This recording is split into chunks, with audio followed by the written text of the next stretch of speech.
Friends, welcome to our channel.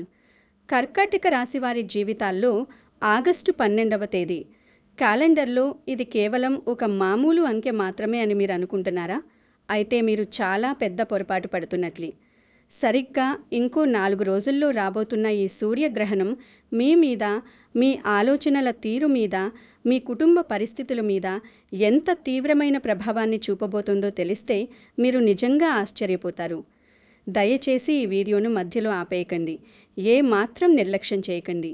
ఎందుకంటే మీకు తెలియకుండానే చాలా మామూలుగా రోజూ చేసే పనే కదా అని మీరు చేసే ఒక చిన్న తప్పు మీ జీవితంలో ఎంత పెద్ద సమస్యకు కారణమవుతుందో జ్యోతిష్య శాస్త్రపరంగా ఈరోజు మనం వివరంగా చాలా లోతుగా తెలుసుకుందాం. ఎన్నో ఏళ్లుగా జ్యోతిష్యాన్ని నమ్ముకుని దానిలోని మర్మాలను అర్థం చేసుకున్న ఒక ఆత్మీయుడిగా నేను మీకు ఈ విషయాలు చెబుతున్నాను.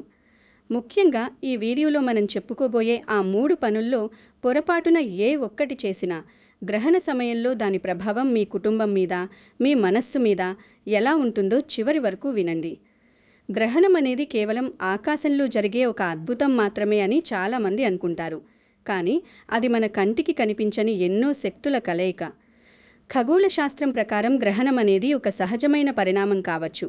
కానీ మన జ్యోతిష శాస్త్రం, ప్రాచీన సాంప్రదాయాల ప్రకారం గ్రహణ సమయం అనేది ఆధ్యాత్మికంగా ఎంతో సున్నితమైనది, ఎంతో శక్తివంతమైనది.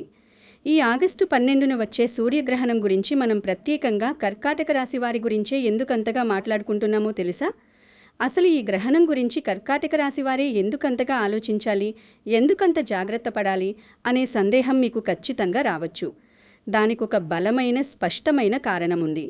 ఆ కారణం ఏమిటో తెలుసుకునే ముందు మీ మనసులో మీ ఇష్టదైవాన్ని, మీకు ఇష్టమైన దేవుడిని స్మరించుకుంటూ కామెంట్స్లో ఓం నమఃశివాయ అని కానీ, లేదా మీది కర్కాటక రాశి అయితే కర్కాటక రాశి అని కానీ రాయండి.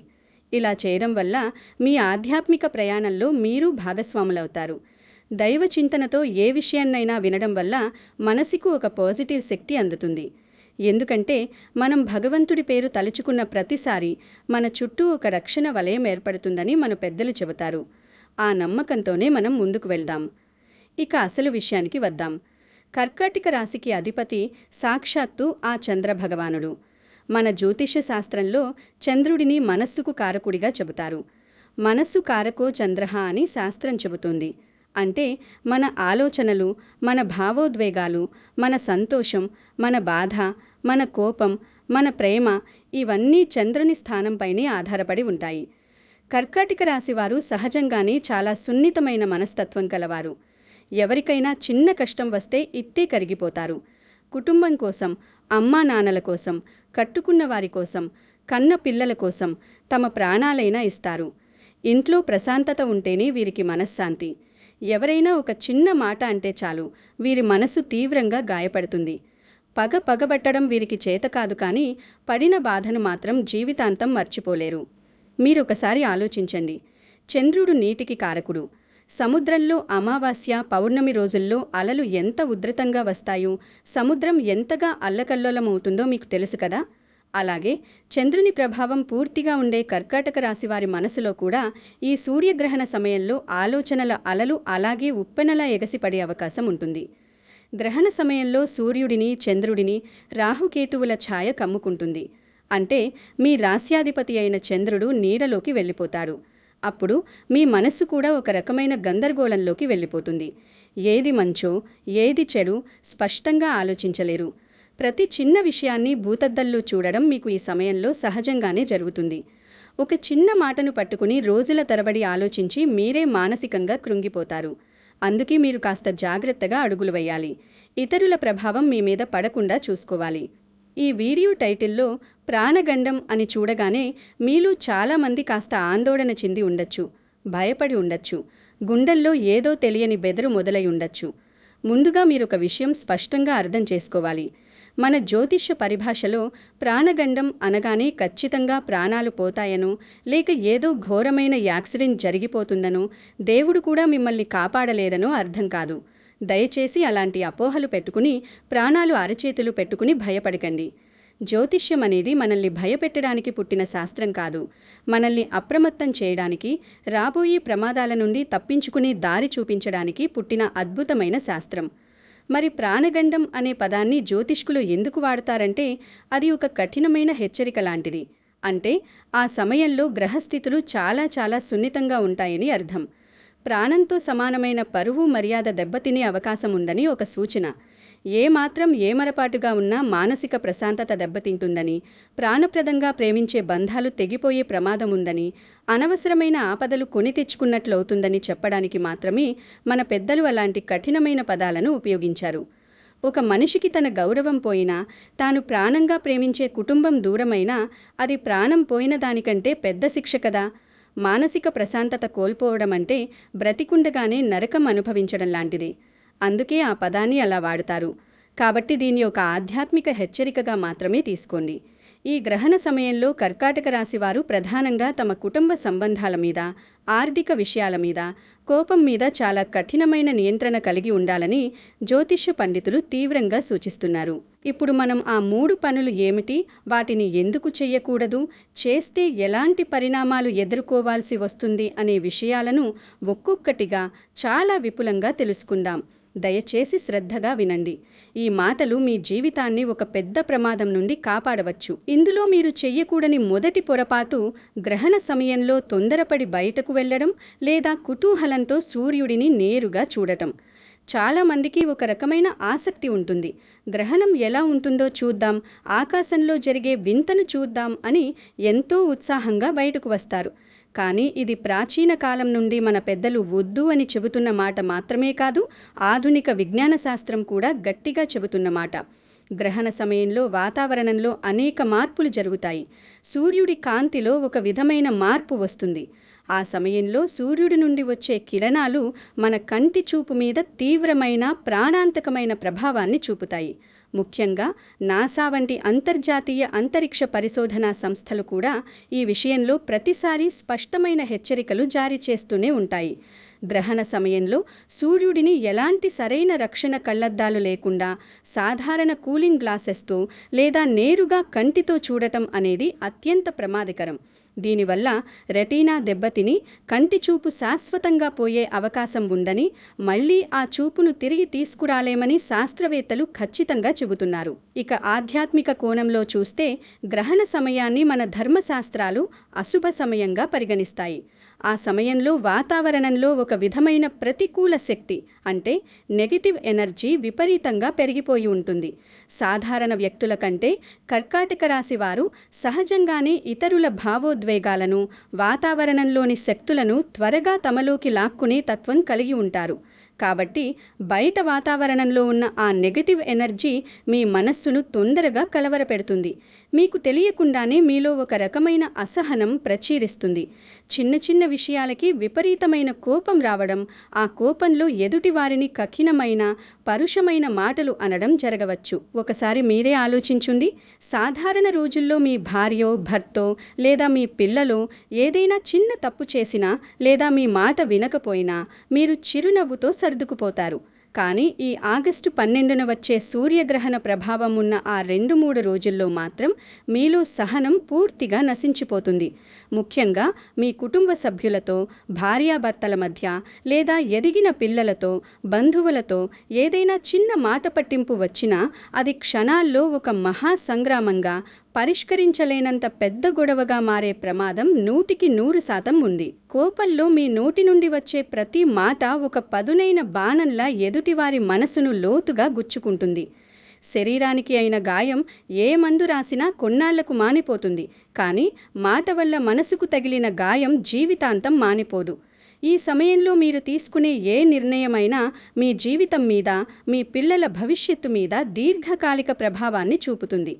ఆవేశంలో విడిపోదామనుకోవడము లేదా ఇంట్లోంచి వెళ్ళిపోదామనుకోవడము, ఎప్పటి నుంచో ఉన్న బంధాలు తెంచుకుందామనుకోవడము లాంటి విపరీత నిర్ణయాలు తీసుకుంటారు. తర్వాత గ్రహణ ప్రభావం తగ్గిపోయి తీరికగా కూర్చుని ఆలోచించినప్పుడు అయ్యో మనం ఎంత తప్పు చేశాం, ఆ ఒక్క క్షణం ఆగి ఉండేది కదా అని మీరే బాధపడతారు.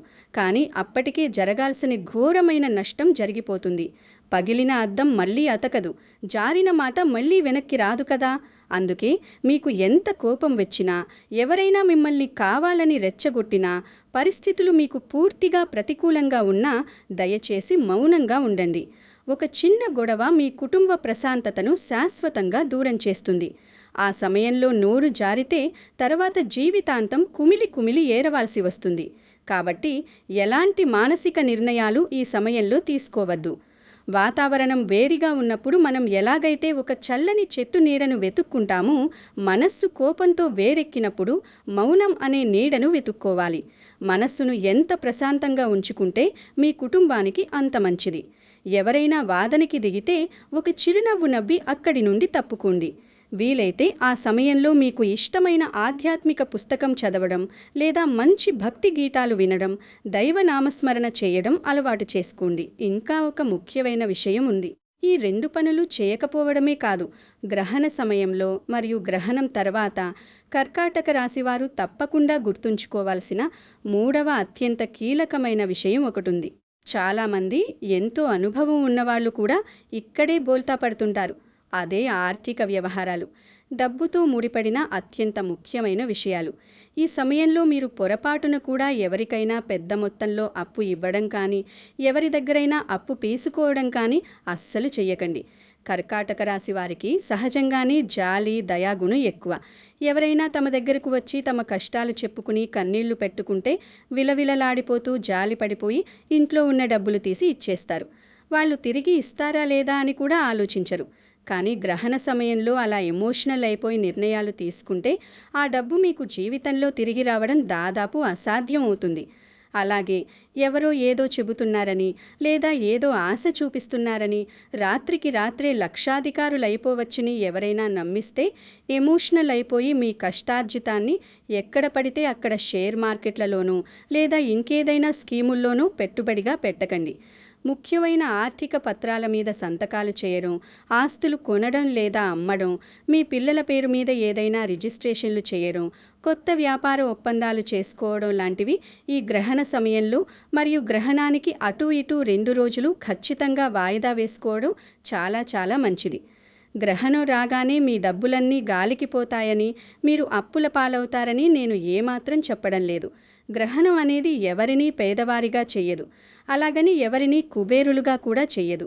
కానీ మనస్సు నిలకడగా లేని సమయంలో, ఒక మాయ కమ్మినట్లున్న సమయంలో తీసుకునే ఆర్థిక నిర్ణయాలు, తొందరపాటు ఆలోచనలు తర్వాత మిమ్మల్ని మానసికంగా కుంగదీస్తాయి, అప్పుల ఊబిలోకి నెట్టేస్తాయి.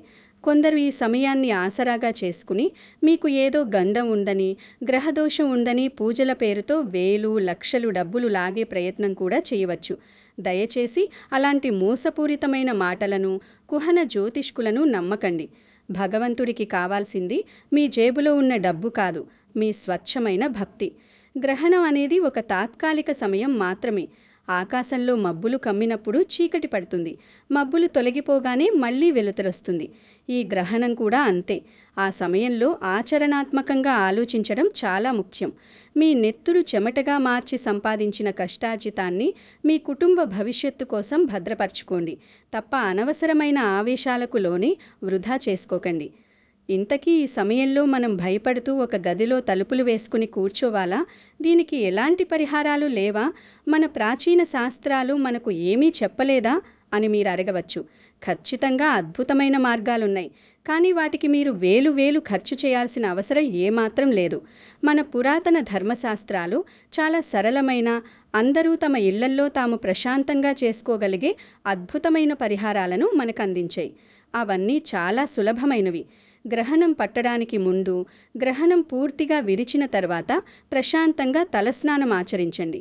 నీటిలో కొద్దిగా కళ్ళుప్పు కానీ లేదా పసుపు కానీ వేసుకుని స్నానం చేయడం వల్ల మీ శరీరానికి, మీ మనసుకు పట్టిన నెగిటివ్ ఎనర్జీ పూర్తిగా తొలగిపోతుంది. ఇల్లు శుభ్రంగా కడుక్కోండి. గంగాజలం కానీ లేదా పసుపు నీళ్లు కానీ ఇంట్లో మూలలా చల్లుకోండి. గ్రహణం జరుగుతున్నంతసేపు టీవీలు చూస్తూనూ, సెల్ ఫోన్లు వాడుతూనూ, ఊసుపోని కడుర్లు చెప్పుతూనూ కాలక్షేపం చేయకుండా మీ ఇష్టదైవాన్ని లేదా మీ కులదైవాన్ని మనసులో నిరంతరం స్మరించుకోండి. మీ పూజా గదిలో ఒక చిన్న దీపం వెలిగించి ప్రశాంతంగా ఒక చోట కూర్చుని ఓం నమః శివాయ అను లేదా మీకు ఇష్టమైన దేవుడి మంత్రాన్నో స్తోత్రాన్నో జపించండి. అసలు ఓం నమఃశివాయ అని ఎందుకనాలంటే పరమశివుడు చంద్రశేఖరుడు. ఆయన తలపైనే చంద్రుడుంటారు. చంద్రుణ్ణి శాసించే శక్తి, మనస్సును నియంత్రించే శక్తి ఆ మహాశివుడికే ఉంది. అందుకే శివ పంచాక్షరి మంత్రం పఠించడం వల్ల మీ మనస్సుకు ఒక అద్భుతమైన శాంతి దొరుకుతుంది. ఆ జపశక్తి మీ చుట్టూ ఒక రక్షణ కవచంలా ఏర్పడి నెగటివ్ ఎనర్జీని పారద్రోలుతుంది. మీ ఆలోచనలు స్థిరంగా, పవిత్రంగా ఉంటాయి. అలాగే గ్రహణం పూర్తిగా విడిచిన తర్వాత మీ స్తోమత కొద్దీ మీకు చేతనైనంతలో గుడి దగ్గర ఉండే నిరుపేదలకు, ఆకలితో ఉన్నవారికి కొద్దిగా బియ్యం లేదా పాలు లేదా పండ్ల వంటి ఆహారం దానం చేయండి. మూగ జీవాలకు, పక్షులకు గింజలు వెయ్యండి. జంతువులకు నీళ్లు పెట్టండి. ఇది మీ కర్మలను విశేషంగా శుద్ధి చేస్తుంది. గ్రహ దోషాలను పటాపంచలు చేస్తుంది. చాలామంది గ్రహణ సమయంలో అన్నపానీయాలు అస్సలు ముట్టుకోకుండా చాలా కఠినమైన ఉపవాసాలు చేస్తుంటారు. మీకు అనారోగ్యంగా ఉన్నప్పుడు లేదా వయస్సు పైబడిన వారు, మధుమేహం లాంటి వ్యాధులున్నవారు దయచేసి ఇలాంటి కఠినమైన ఉపవాసాలు చేస్తూ ఆరోగ్యాన్ని పాడు చేసుకోవద్దు. భగవంతుడు తన పిల్లలైన మనం కష్టపడాలని ఎప్పుడూ కోరుకోడు. దేవుడికి కావాల్సింది మీ ఆకలి కాదు, మీ భక్తి, మీ మనోబలం. సాటి మనిషికి సాయం చేసే మీ మంచి మనస్సు మాత్రమే భగవంతుడికి ప్రీతిపాత్రం. ఈ విషయాలను దయచేసి మీ మనసులో లోతుగా నాటుకోండి. ఇంకొక ముఖ్యమైన విషయం నేను మీకు ఈ సందర్భంగా గుర్తు చేయాలి. కర్కాటక రాశివారు తమ తల్లిదండ్రుల పట్ల, కుటుంబ పెద్దల పట్ల అత్యంత ప్రేమను, గౌరవాన్ని కలిగి ఉంటారు. ఈ సమయంలో ఇంట్లో ఉన్న పెద్దవారి ఆరోగ్య విషయాల్లో కాస్త ప్రత్యేకమైన శ్రద్ధ వహించండి. వారితో ప్రశాంతంగా, ప్రేమగా గడపండి. వారికి ధైర్యాన్ని ఇవ్వండి. మీ ప్రశాంతతే మీ కుటుంబానికి అతిపెద్ద బలం. ఇంట్లో వాతావరణం ప్రశాంతంగా ఉంటే ఆ ఇల్లు ఒక దేవాలయంలాగా మారిపోతుంది. బయట ప్రకృతి ఎంత విలయతాండవం చేస్తున్నా మీ ఇల్లు మీకు ఒక భద్రమైన కోటలా ఉంటుంది. మరోసారి చాలా స్పష్టంగా నా అనుభవంతో చెబుతున్నాను. ఆగస్టు 12న గ్రహణం వస్తుందని భయపడాల్సిన అవసరం అస్సలు లేదు. కానీ మనం చేసే పనుల్లో, మనం తీసుకునే చిన్న చిన్న నిర్ణయాల్లో జాగ్రత్త పెంచుకోవాలి. కర్కాటక రాశి వారికి ఈ సూర్యగ్రహణం ఒక హెచ్చరిక లాంటిది. మీ భవిష్యత్తును సరిదిద్దుకోవడానికి ప్రకృతి ఇస్తున్న ఒక దిక్సూచి లాంటిది. మీ భావోద్వేగాలను అదుపులో ఉంచుకోవడం, కుటుంబంతో ఎంతో ప్రేమగా, ఆప్యాయంగా ఉండటం, ప్రతి చిన్న విషయానికి అనవసరంగా స్పందించకుండా మౌనంగా ఉండటం, ఆర్థిక విషయాల్లో ఏమాత్రం తొందరపడకపోవడం, భావోద్వేగంతో అప్పులు ఇవ్వకుండా ఉండటం, అలాగే సురక్షితంగా ఇంట్లోనే ఉండి దైవనామ స్మరణ చేసుకోవడం, ఇవే ఈ సమయంలో మీకు శ్రీరామరక్ష. ఈ నియమాలు పాటించినంతకాలం మీ చుట్టూ ఉన్న ఏ నెగటివ్ శక్తి, ఏ చెడు దృష్టి మిమ్మల్ని ఏమీ చేయలేదు. ఎప్పుడంటే మీ మనస్సు ప్రశాంతంగా ఉండి దైవం మీద పూర్తిగా లగ్నమై ఉన్నప్పుడు. భగవంతుడి పాదాలు నమ్ముకున్న వారిని ఏ గ్రహదోషాలు, ఏ గండాలు ఏమీ చేయలేవు. ఈ వీడియో ఉద్దేశం మిమ్మల్ని ఆందోళనకు గురిచేయడం, లేనిపోని భయాలు కల్పించడం ఏమాత్రం కాదు. ఒక కుటుంబ సభ్యుడిగా, మీ మంచి కోరుకునే ఒక శ్రేయోభిలాషిగా మిమ్మల్ని అప్రమత్తం చేయడం మాత్రమే. ఒక్క విషయం ఎప్పటికీ గుర్తుపెట్టుకోండి. భయం కాదు, నిశ్చలమైన భక్తి, అడుగడుగునా జాగ్రత్త, ఇతరులకు మేలు చేసే మంచి ఆలోచన, నిలకడైన మనస్సు, ఇవే మనకు నిజమైన రక్షణ. ఈ విషయాలు మీకు ఎంతగానో ఉపయోగపడతాయి అని నేను ప్రగాఢంగా నమ్ముతున్నాను. నా మాటలు మీ మనస్సుకు హత్తుకుంటే, మీకు ఈ వీడియోలో చెప్పిన విషయాలు సత్యమని అనిపిస్తే తప్పకుండా ఈ వీడియోను లైక్ చేయండి. మీ బంధుమిత్రుల్లో ఎవరైనా కర్కాటక రాశివారు ఉంటే, లేదా జ్యోతిష్యం మీద నమ్మకం ఉన్నవారు, ఆసక్తి ఉన్నవారు ఉంటే వారికి వెంటనే ఈ వీడియోను షేర్ చేసి వారిని కూడా ఈ గ్రహణ సమయంలో జాగ్రత్తగా ఉండమని చెప్పండి. ఎందుకంటే ఒక మంచి విషయాన్ని 10 మందికి పంచడం కూడా మనకు పుణ్యాన్ని తెచ్చిపెట్టే ఒక సత్కార్యమే. ఇలాంటి మరిన్ని మంచి విషయాలు, జ్యోతిష్య రహస్యాలు, జీవితానికి పనికొచ్చే ఆధ్యాత్మిక విషయాలు తెలుసుకోవడానికి మన ఛానల్ను సబ్స్క్రైబ్ చేసుకోవడం మాత్రం మర్చిపోకండి. చివరగా కమెంట్స్లో ఓం నమఃశివాయ లేదా కర్కాటక రాశి అని రాసి మీ భక్తిని, మీ నమ్మకాన్ని నలుగురితో పంచుకోండి. ఆ భగవంతుడి దయ మీ కుటుంబంపై, మీ పిల్లల భవిష్యత్తుపై ఎల్లప్పుడూ నిండుగా ఉండాలని, ఈ గ్రహణ ప్రభావం మీ మీద ఏ రకమైన చెడు ప్రభావం చూపకుండా మీరు ఎల్లప్పుడూ ఆనందంగా, ఆయురారోగ్యాలతో వర్ధిల్లాలని మనస్ఫూర్తిగా ఆ మహాశివుణ్ణి ప్రార్థిస్తున్నాను. సెలవు.